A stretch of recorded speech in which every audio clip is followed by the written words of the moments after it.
Hallo und herzlich willkommen in meinem Podcast über Stricken, genau genommen im Vlogmas 2023, mein erstes Vlogmas. Ich bin Ilona, ich bin Strickerin und Übersetzerin und ich wohne in der Stadt, die es nicht gibt, in Bielefeld, wie ihr wahrscheinlich wisst. Aber falls du oder ihr neu dazugekommen seid in den vergangenen Wochen, Tagen, ich freue mich sehr. Vielen Dank, dass du da bist. Und ja, ich hoffe, dass es dir gut geht, dass du eine schöne Adventszeit hast und schöne Inspirationen in meinem Podcast oder in meinem Vlogmas findest. Wenn dir das gefällt, was du hier siehst, gerne abonnieren. Alle weiteren Informationen, wie man mich findet und wo man mich findet, stehen ebenfalls in der Beschreibung. Da kannst du dich über mich ein bisschen mehr informieren, falls du Interesse hast. Im Vlogmas befinden wir uns heute im Tag 5. Es gibt also die 5. Tütchen, Büchschen auszupacken, worauf ich mich sehr freue. Ich habe heute noch nichts ausgepackt. Ich habe nur ein bisschen was vorsortiert, neben der grundsätzlichen Arbeit. Also heute ist ein ganz normaler Arbeitstag, heute ist Dienstag. Ich habe noch einige Stunden, nee, also ein paar Stunden Arbeit vor mir. Ich arbeite heute nicht also nicht den vollständigen Tag, sondern nur bis ungefähr 1:30 und habe dann andere Verpflichtungen. Und ja, ich habe jetzt meinen Adventskalender aus den vergangenen Tagen vorsortiert. Ich habe auch Zettelchen dran gemacht, die meine Tochter gestern ausgeschnitten hat. Ich habe während der Aufnahme meiner Tochter den Auftrag gegeben, dass sie mir kleine Zettelchen mit Zahlen von 1 bis 24 ausschneidet. Und die habe ich jetzt dran gemacht. Die zeige ich gleich auch. Aber bevor wir ans Auspacken kommen, wollte ich etwas aus einer Karte vorlesen, die ich im Sakami Adventskalender bekommen habe.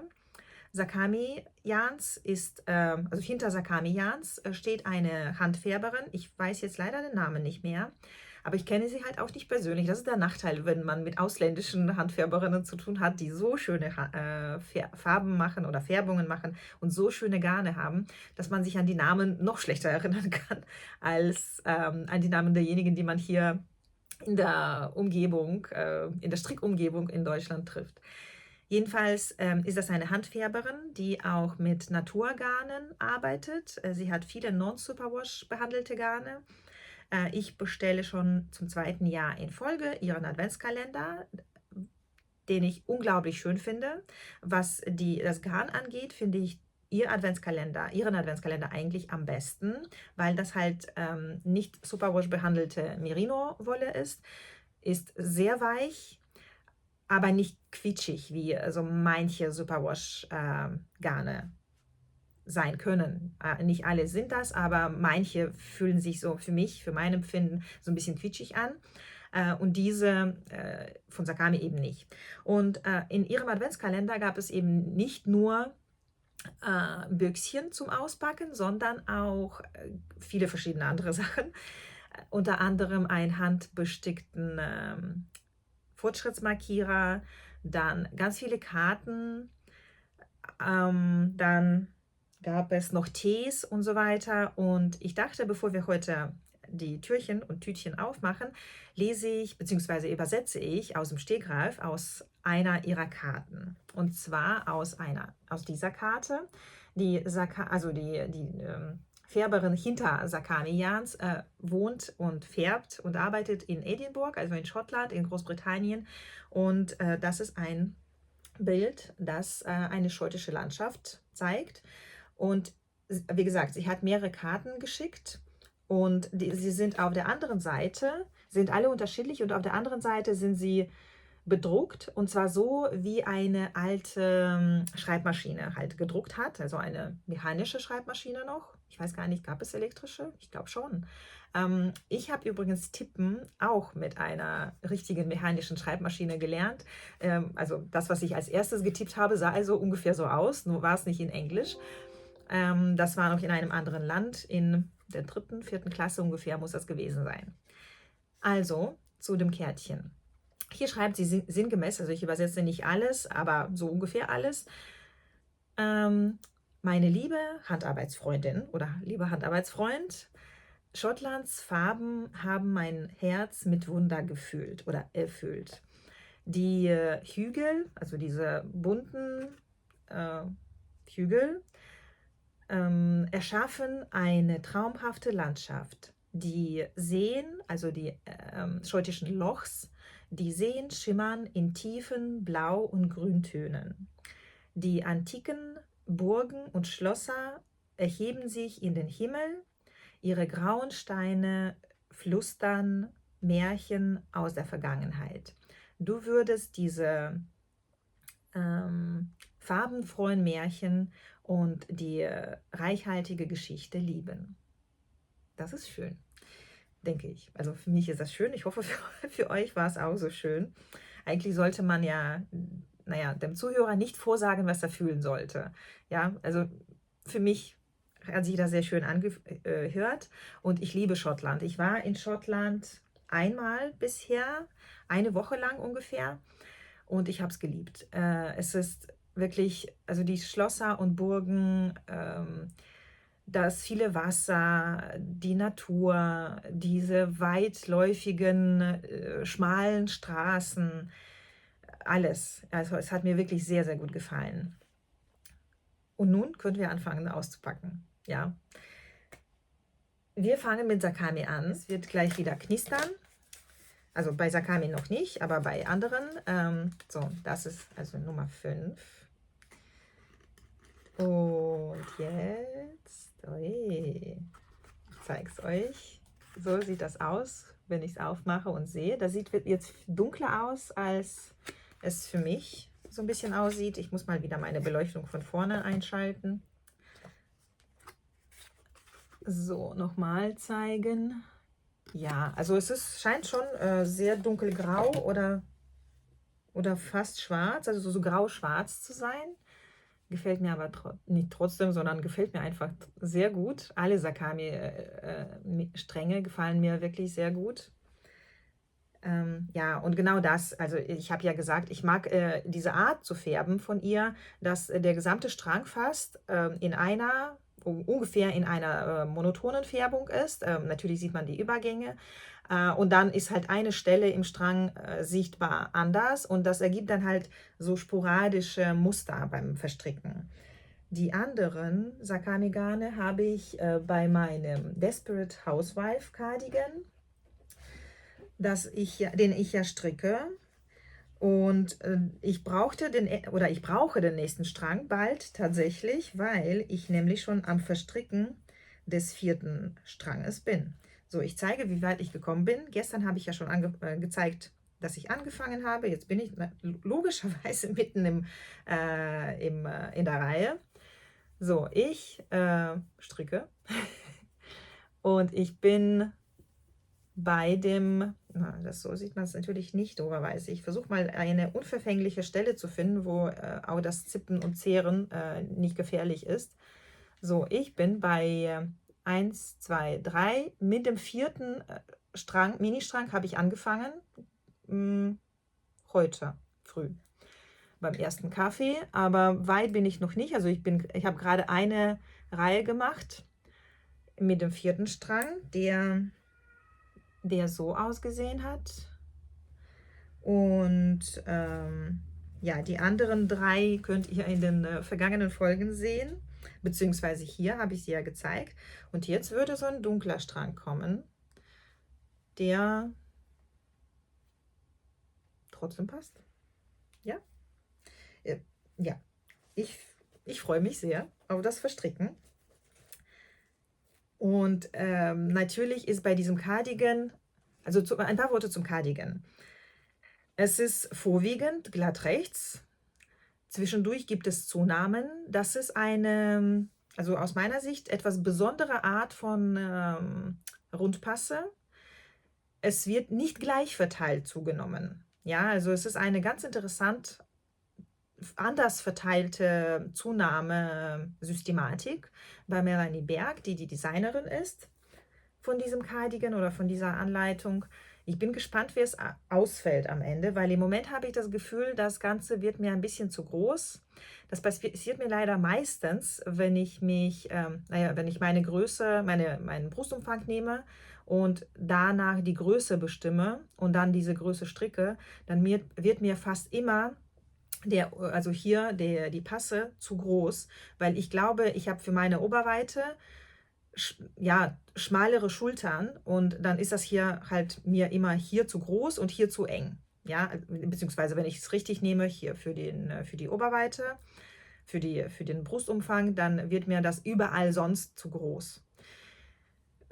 Okay, wir werden sehen, bei einem eigentlich lockeren Cardigan ist das vielleicht gar nicht schlimm oder vielleicht sogar schön. Ja, also bisher funktioniert es, beziehungsweise bisher stricke ich einfach nur, ich kann es nicht ganz ausziehen und es ist noch zu früh, das zu sehen, glaube ich. Wir werden sehen. Ja. Dann sind wir jetzt bei Olivia und Oliver Fibers. Ihr seht, ich zeige euch als ersten, was da drin ist. Ui.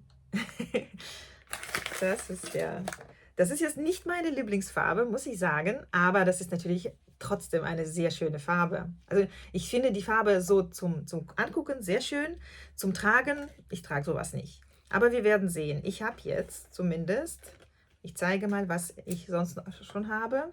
So, da sind die ersten 5. Und ich habe angefangen, hier die Zahlen drüber zu schreiben, auf den Rezepten. Apropos Rezept. Auf diesem Cherry Pound Cake, also ich habe ein Kuchenrezept hier. Ein Kirschkuchenrezept, sehr, sehr spannend. Ja, genau, das war Olivia und Oliver Fibers. Dann haben wir ja noch den Adventskalender von Dandelion and Dogwood. Es wird wieder laut. Und ich zeige euch jetzt auch als ersten, was da drin ist. Genau, die Farbpalette setze ich fort. Ach, sind alles so schöne Sachen. Aber die meisten, also offensichtlich machen viele irgendwie so die rosa-rote Richtung, interessanterweise. Hier zeige ich jetzt auch, was ist das? 2, 3, so andersrum. So, das sind die ersten 5. Ich bin echt gespannt, wohin es jetzt hinfadet. Ja, also am Anfang waren ja so ein paar beige ausgerichtete Mini-Stränge, beziehungsweise auch einer Inecru mit, also hier, mit so Speckles. Und jetzt kommen halt so rosa Richtung mit Speckles. Bin sehr gespannt, wo wir am Ende landen. Das entwickelt sich ein bisschen spannender als der Kalender davor. So, und jetzt habe ich eigentlich ja noch den 4. Kalender von Nina, von der Crafter's Tale, muss ich aber von woanders holen. Der hängt ja an unserer Adventskalenderwand. Bin gleich wieder da, nicht vergehen. So, jetzt wird es wieder laut. Das ist die Nummer 5.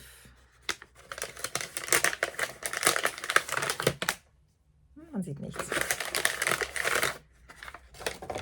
Die ist spannend. Der fühlt sich sehr, ich sag mal, rustikal an. Also auch sehr natürlich. Nicht kratzig, aber ziemlich trocken und so fest. Und das ist britische Tweedwolle. Okay, das ist gut. Das ist, finde ich, sehr schön. Bisher habe ich, jetzt habe ich die anderen Stränge von Nina nicht geholt. Die kann man auch in den Folgen davor sehen. Jeder Strang ist eine andere Wollqualität, alle ungefähr in der gleichen Stärke. Finde ich sehr schön und alle so in so einer natürlichen Farbpalette bisher. Finde ich auch sehr schön. Dankeschön, Nina. Ich hoffe, dir gefallen meine Stränge. Beziehungsweise nicht Stränge, ich habe alles in Knäule gewickelt für sie. Ja, das waren meine 4 Adventskalender.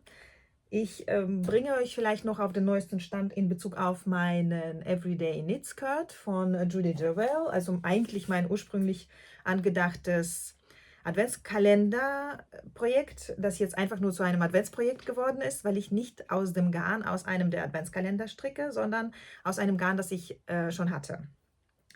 Ich bin noch nicht viel weiter, weil ich mehr am Cardigan gestrickt habe gestern, aber ich bin fertig oder fast fertig mit dem Bündchen. Ich bin bei der letzten Reihe des Bündchens. Also im Moment sieht es noch so aus. Man strickt also eine gewisse Anzahl von Runden in 2 rechts, 2 links. Sieht man so ein bisschen vielleicht. Dann macht man eine linke Reihe und dann strickt man genau die gleiche Anzahl von Runden immer noch in 2 rechts, 2 links und dann schlägt man um. Beziehungsweise man kann dann entweder, wie ich gestern schon gesagt habe, entweder den Rock zu Ende stricken und dann erst zusammennähen das Bündchen und das Gummiband einziehen, oder man macht das halt direkt. Und ich zweifle jetzt doch, ob ich das direkt mache, dass ich quasi umschlage und die Anschlagkante und meine aktuelle Runde zusammen stricke. Ich glaube, ich mache das, weil dann erspare ich mir echt das Nähen. Das Problem, das ich gerade habe, ist so ein bisschen die Befürchtung, dass ich zu fest zusammen stricke und dann quasi nicht reinpasse in den Rock. Beim Nähen kann man das ja im Nachhinein etwas besser vielleicht variieren, weil weil alles andere schon fertig ist und man das beliebig locker zusammennähen kann.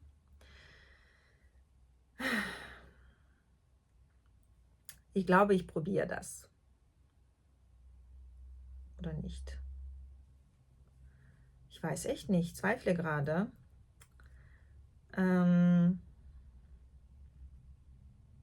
Nee, ich mache das jetzt. Also, sobald ich wieder die Zeit habe zum Stricken und mit dieser Runde fertig bin. Ja, ich habe hier noch so viel von der Runde. Das ist die letzte Runde des Bündchens und dann müsste ich zusammenstricken. Und dann stricke ich zusammen, versuche darauf zu achten, dass ich sehr locker bleibe dabei.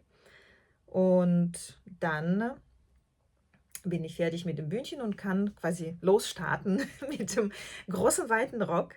Das ist ja ein ausgestellter Rock. Ich freue mich wirklich sehr. Ich wollte schon sehr lange wieder einen Strickrock haben. Ich habe mir immer wieder im Leben Strickröcke entweder gekauft oder gestrickt. Nie viel davon getragen, außer ganz früher, als ich noch Miniröcke, also eng anliegende Miniröcke tragen konnte.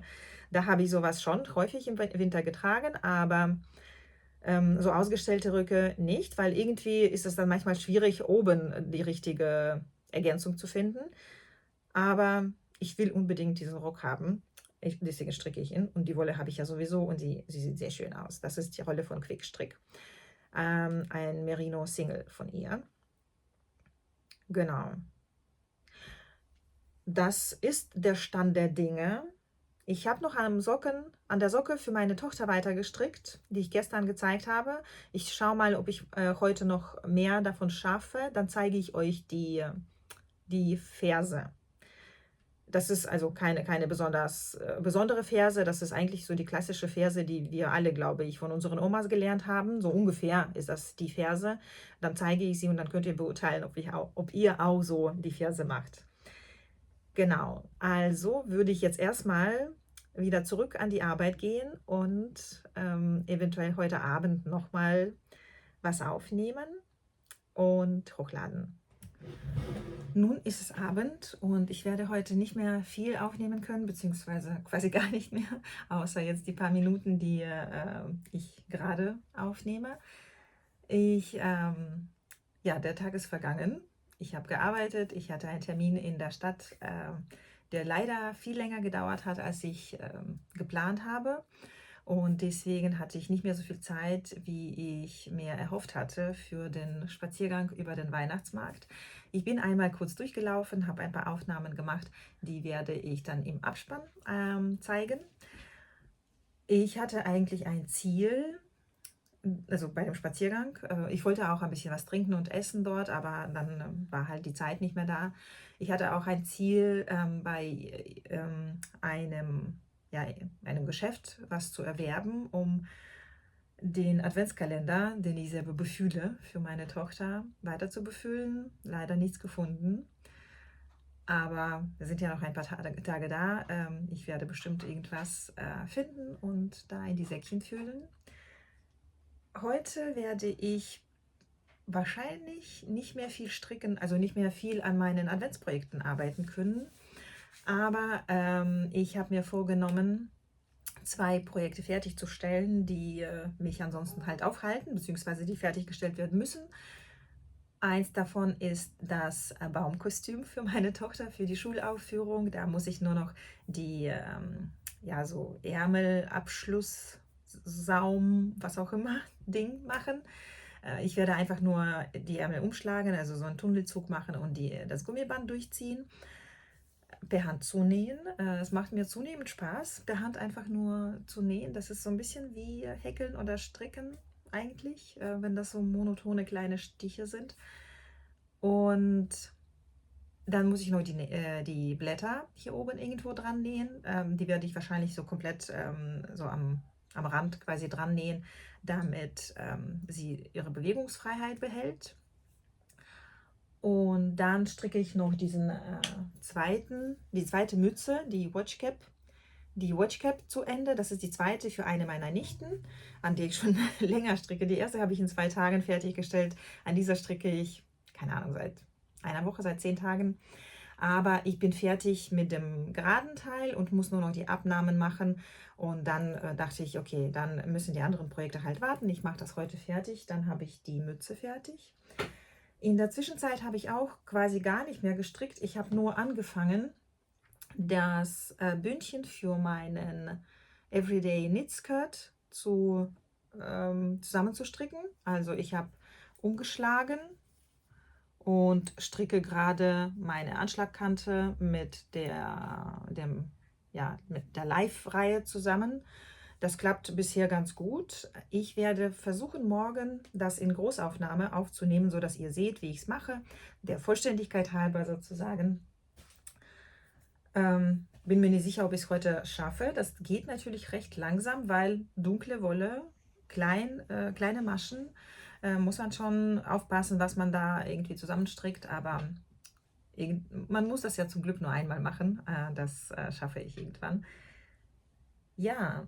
Ich glaube, für heute bin ich fertig quasi. Ich bearbeite jetzt noch ganz schnell, ganz kurz ein bisschen das Video und dann hoffe ich, dass es nicht ganz so spät hochgeladen ist wie gestern. Gestern habe ich nämlich auf Patreon recht früh das Video freigeschaltet und ja, vergessen, das auch auf YouTube komplett zu öffnen. Das war doof, das ist mir erst später am Abend oder eigentlich in der Nacht aufgefallen, also dann habe ich es veröffentlicht, aber halt spät. Die meisten von euch oder viele von euch waren sicherlich schon im Bett.